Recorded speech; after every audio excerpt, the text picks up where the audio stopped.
Today is November 27th, 2012. My name is Teresa Larson, and I'm talking with Harry Weiss. Thank you for letting me join you today, Harry. Mm-hmm.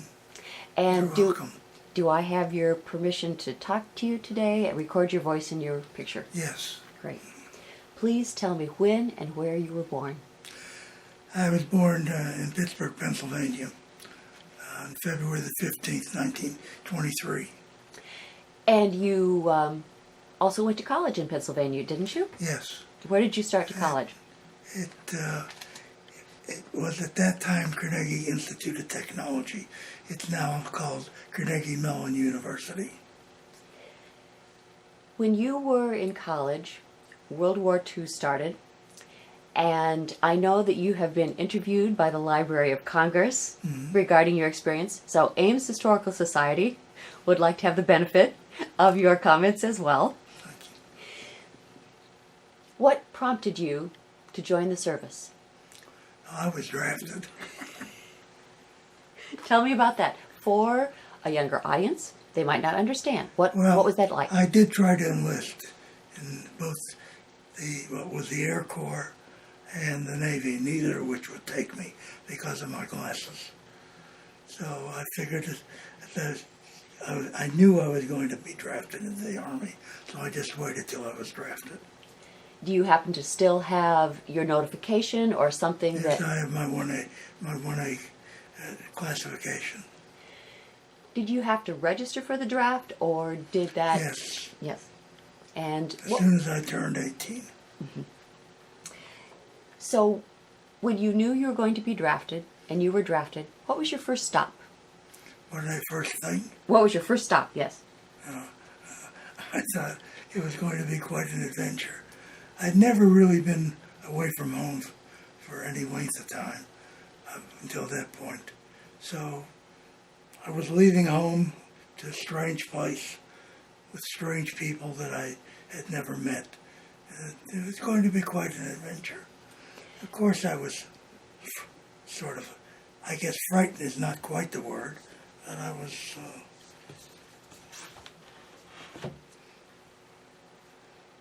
I guess I was a little frightened at entering into a new phase of my life. It's true that certainly you must have known people, maybe not in your neighborhood, but in your county or even through your college, who had already died from the war. I'm sorry? You probably had friends or colleagues or you had known that there were people who had already died. At that time, no. You did not? Yeah, I had a group of friends, all of whom were going into the service just about the same time I was. At that time, my older brother was already in the service and overseas. So your first stop then was Camp Wheeler in Macon, Georgia. That was where I had basic training. Right. And you were in the infantry. Yes. What was training like? What was training like? It was different than anything I'd ever experienced. It was physically arduous, of course, but I was young enough and healthy enough, so I didn't have much trouble keeping up. Was it, did it take up a long part of the day? In other words, it was a sunrise to sunset kind of experience? Yes. Do you think any part of that rigorous experience served you well later on? Yes, it served me well when I went into combat. We'll talk about that in just a little bit, but in other words, the Army did have something right. They knew. It also gave me a sense of independence and a sense that I could make my way in the world, which I didn't have before, since I was essentially a stay-at-home. Tell me now what the year was, and I think that you were actually going into the Army Specialized Training Program because of you'd already had some collegiate experience. I had 2 years of college, so I went into ASTP. And the year would have been about what? The year that you went into ASTP was about what year? It was probably latter part of 1943. So there's a chance you might have been able to finish out the war in this technical program. If the program had continued to exist, but it was closed down because of the need for additional bodies overseas. They needed bodies overseas. Yes.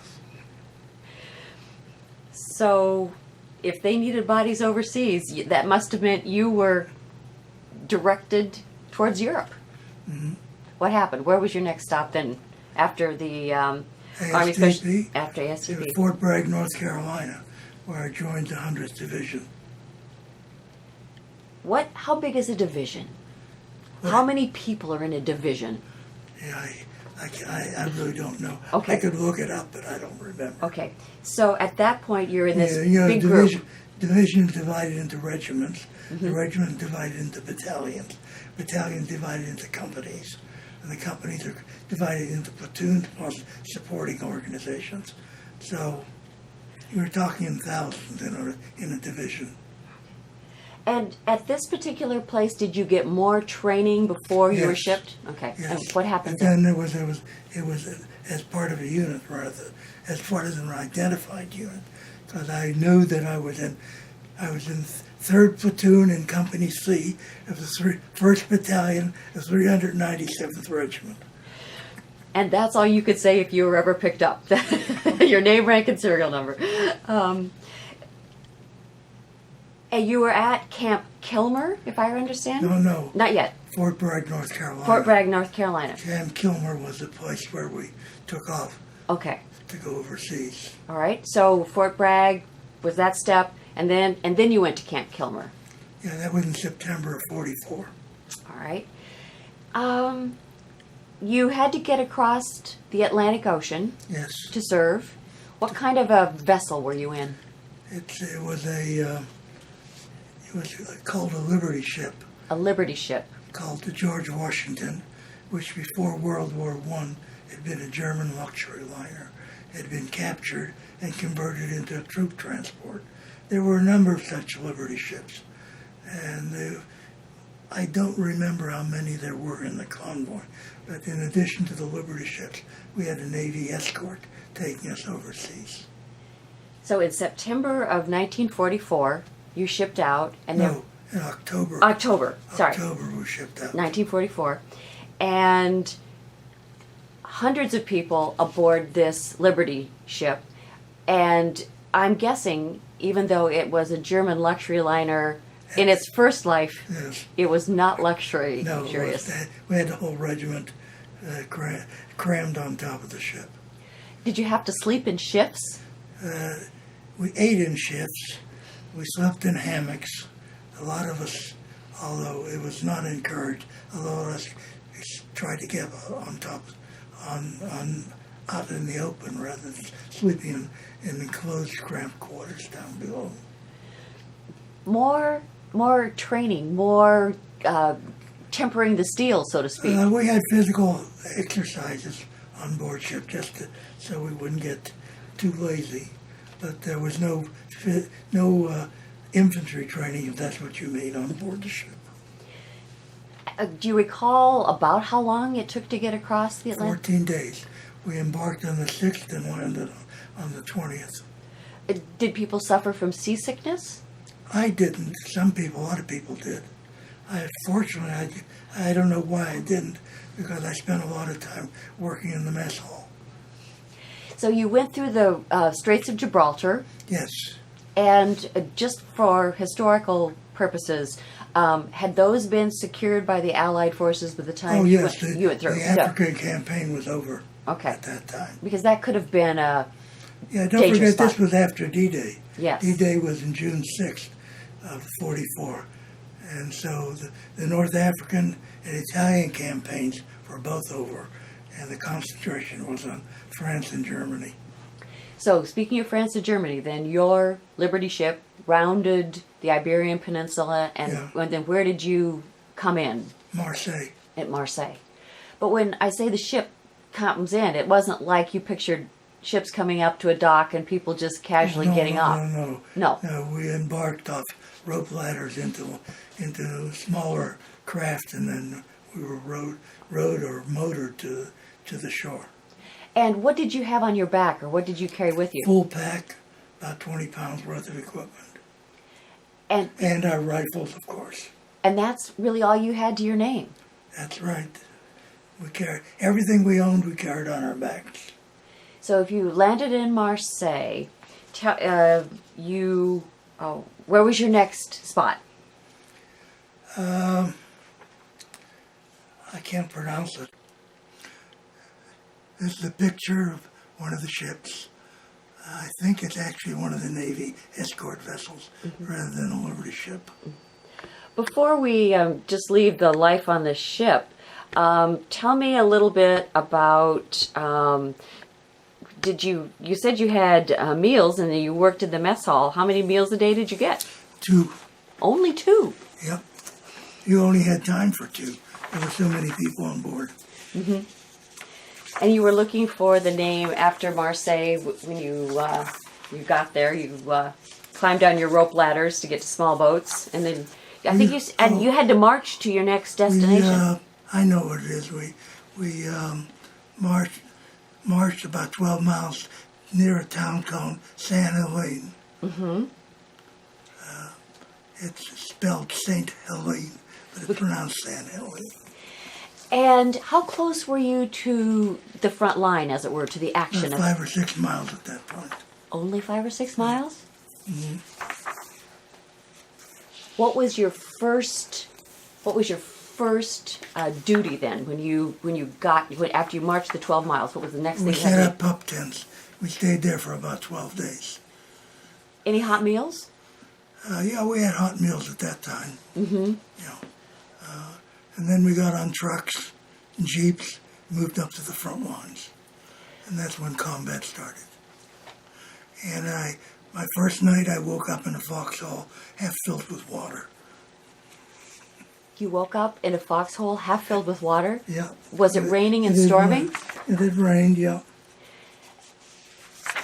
Explain to someone who has not been on the front lines, what are the sounds? What do you hear going on? Shells, shooting. There's a lot of quiet times. Mm-hmm. And is it all ongoing? Is it 24/7? 24/7, yes. And there are people who die. And, yes. And were there people at that particular time when you marched your 12 miles and you'd been taken on trucks to the front line? Were you losing company and platoon members even at this point? I don't recall anybody being killed immediately. Right. But of course, that could have happened in other platoons. Right. Or other companies. And how long did this particular battle take place? Well, it isn't something that happens over a period of 5 hours or 6 hours. Mm-hmm. It's a continual process of trying to move forward, sometimes having to retreat, and then continuing forward again. So it was a daily effort to keep moving forward through the Vosges Mountains. And who was your leader? Who was the person who would inspire you or give you instructions? We had a second lieutenant whose name I don't recall at the moment. That's all right. Who was in charge of the platoon. Okay. So through the Vosges Mountains, you were going to try to take a garrison, and I'm not going to pronounce this place that begins with B, but you know how to do it. Beach. Right. Right. Yeah, we got there around the middle of December. Mm-hmm. That was your next goal. That was our next major goal, yes. Yes. We were supposed to take the garrison of Beach. And as I mentioned last time, this was a garrison that had never been taken by enemy forces in its history. It was part of the Maginot Line. And when France fell in 1940, the French were forced to vacate the premises, and the Germans took over. So the Germans were in the garrison of Beach, and it was our mission to take that garrison if we could.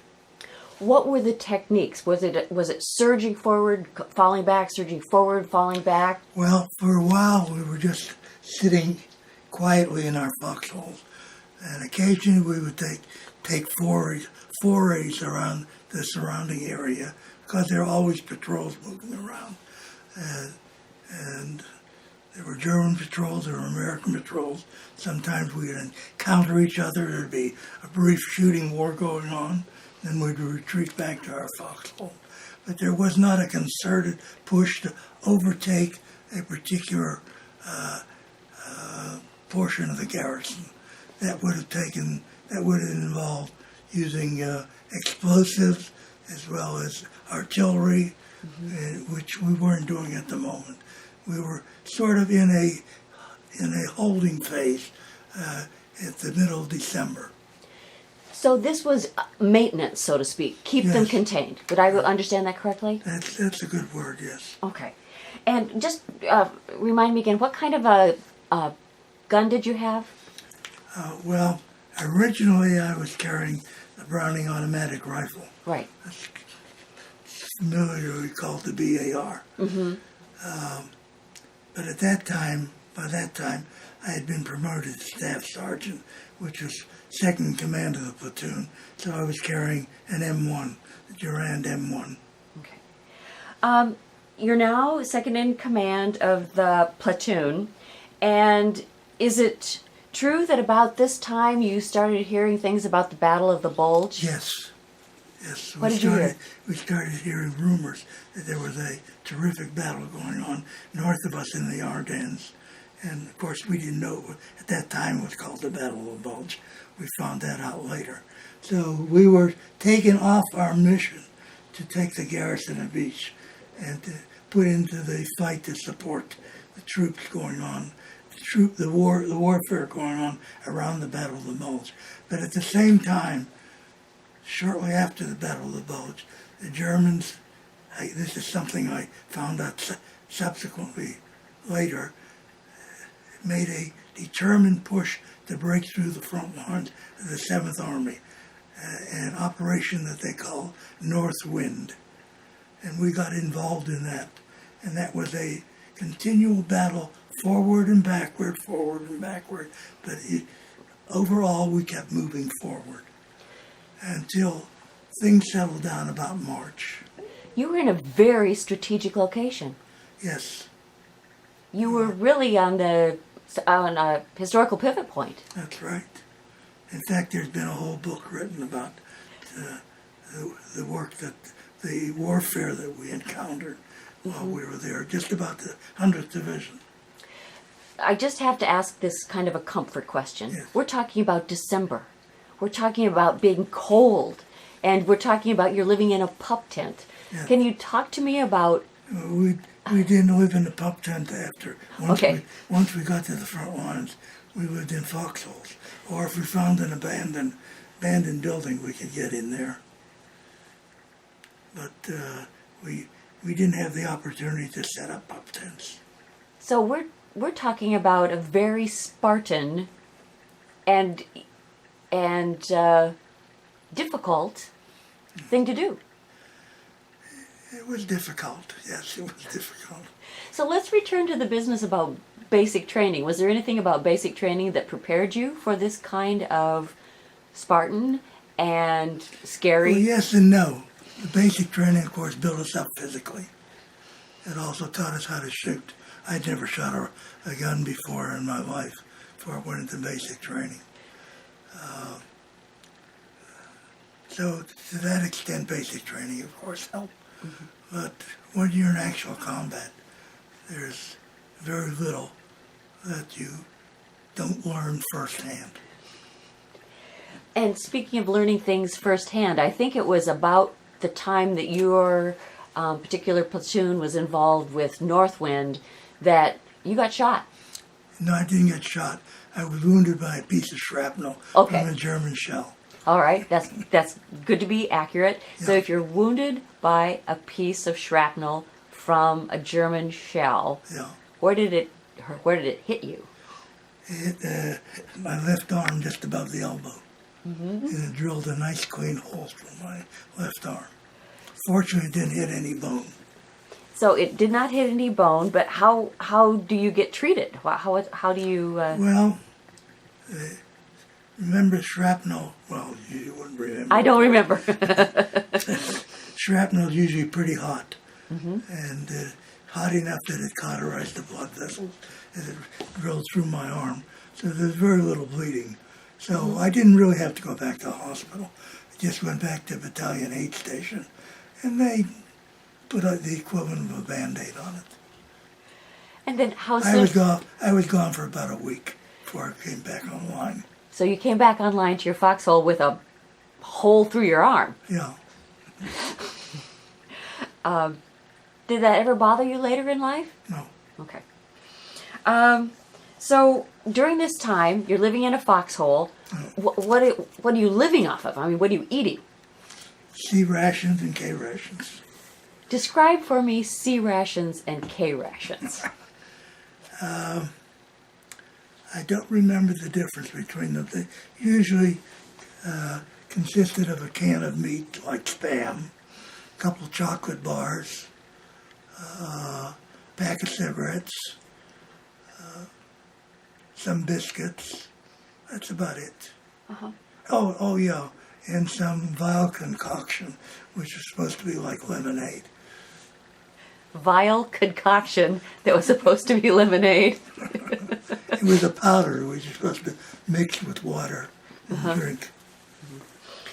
Well, we have you not quite. Did we? I don't know if we got to Marcher yet, but you had to cross. You crossed the Rhine at some point. Yes, we were south of Mannheim. Mm-hmm. And about what time of year? Do you remember? It was probably April. Mm-hmm. And The latter part of March, early part of April. right. So at this point, the Allies were making good headway Yes. towards Yes. conquering the Germans. Yeah. Well, the North Wind was conquered. Yes. That failed. They failed to break the front lines of the Seventh Army, and we moved along relatively quickly. Sometimes we rode on tanks. Most of the time we walked until we got to the city of Heilbronn. Mm-hmm. And then that was a very brutal battle, which involved door-to-door fighting. That was our last major battle, really, For your platoon. for our company. For your company. Can you tell me more? What happens in door-to-door fighting? Are you directed to get people out? How do you know who to shoot? Well, you can recognize the Germans usually, and they're in a house across the street from us. You try to get them out of there, and then you rush over to that house, take it over, then you go on to the next one. Yeah. And so this is in Heilbronn. Heilbronn, yes. Heilbronn. And then when was the last big battle then that you were involved in? That was the last. That was the last big battle. And from then on, it was relatively easy, simple. There was still fighting going on, but as the war wound down, we ended up in Stuttgart. And you were discharged in May. No, I was discharged as a enlisted man in May, but I was commissioned the next day as a second lieutenant. So now I didn't go anywhere. So we're still in May, and you have your promotion, and at May 4th, you are now involved with a new kind of effort. Yes. Because the fighting is kind of switched now because you have all these people who've been involved in the war, and you have displaced persons everywhere. Well, I was put on temporary duty with the United States military government, who was charged with trying to take care of the displaced persons who were traveling all over Germany. And eventually we were supposed to get them back home, which is what we did. So there would be, for example, Russians, Yugoslavs, Italians, Dutch, Belgians, all people from all the countries that the Germans had conquered. And so these would be civilians as well as maybe some people who might have been in other military... Most of them probably were not PWs. Okay. Most of them were civilians. Right. And concentration camp survivors. Right. But we're talking about thousands of people.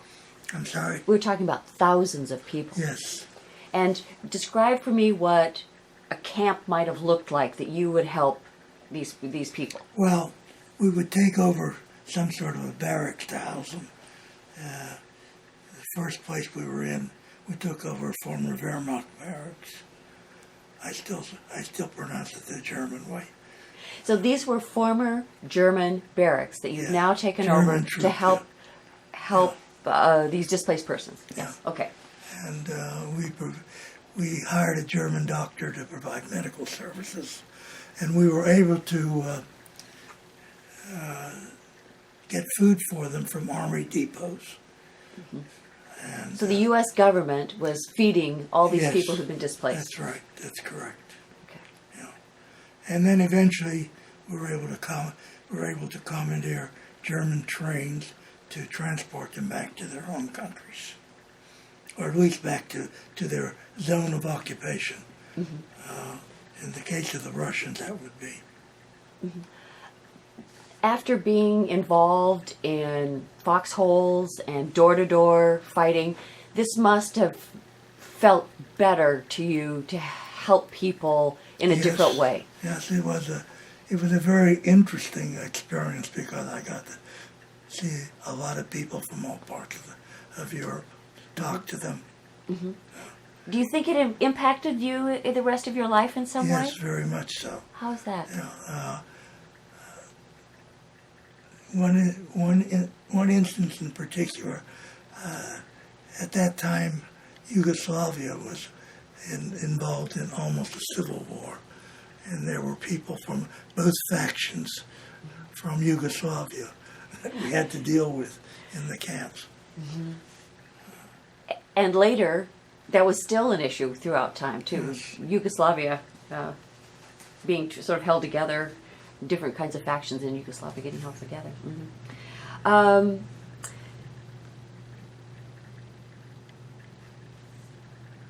You were still employed by the U.S. military. I'm sorry? You were still employed by the U.S. military. Yes, I was still in the Army. You're still in the Army. And how long did you stay with that post then? With the military government, it was probably about, I'd say 3 months. Mm-hmm. And then that effort was disbanded because the United Nations was ready to take over completely. And so I went back to my unit. You had mentioned that you had an older brother who had Yes. already gone off to war before you Yes, he had been in the drafted. service before I was drafted. Uh-huh. And I did happen to run into him on one of the trips taking people back through northern Germany. But shortly thereafter, I learned that he'd been killed in a freak automobile accident. He was in an armored infantry unit, and the vehicle he was in overturned and landed on top of him. Mm-hmm. And he was killed. Oh, and he left behind a child that he had never seen. Oh. The war has a lot of those sad stories. Yes. Yeah. Mm-hmm. So you learned of this just... Yes. And actually I drove up to his unit to see if there was any of his belongings that I could get a hold of, and there wasn't much left. Mm. I didn't find out much more than what I already heard. Mm-hmm. But shortly thereafter, I was sent home on emergency leave as the sole surviving son. As the sole surviving son. Yeah. And maybe the Sullivan brothers out of Waterloo might have had something to do with that. My outfit was getting ready to be shipped to the Pacific, but before that happened, the war in the Pacific ended. So they never got to the Pacific. So what month and year were you discharged? I was discharged in April of '46. Mm-hmm. And you have kept in contact with you, haven't you, with some people in your platoon? Yes. The 100th Division, not immediately, but I'd say about 10 years after the war, started an association and used to have annual meetings. I joined the 100th Division Association rather recently, I would say about 6 years ago. And I attended some of the meetings in the Midwest of people from the 100th Division who had reunions. Mm-hmm. And purely by chance, I ran into a former member of my platoon down in North Carolina in 2010. You share a lot of experiences, very keen, sharp experiences. I mean, they're... So far as I know, there are only 3 of us left alive from my platoon. Mm-hmm. And there may only be 2 by this time. Is there anything that you would like to tell me about serving in World War II that I haven't thought to ask you? And so anything that you think someone should, of a younger generation, should know about? Well, I know it's a cliche, but I never felt more alive than I did there, even though half the time I was frightened to death. It's an experience that I wouldn't want to repeat, but it's an experience that I'm glad that I had the opportunity to live through.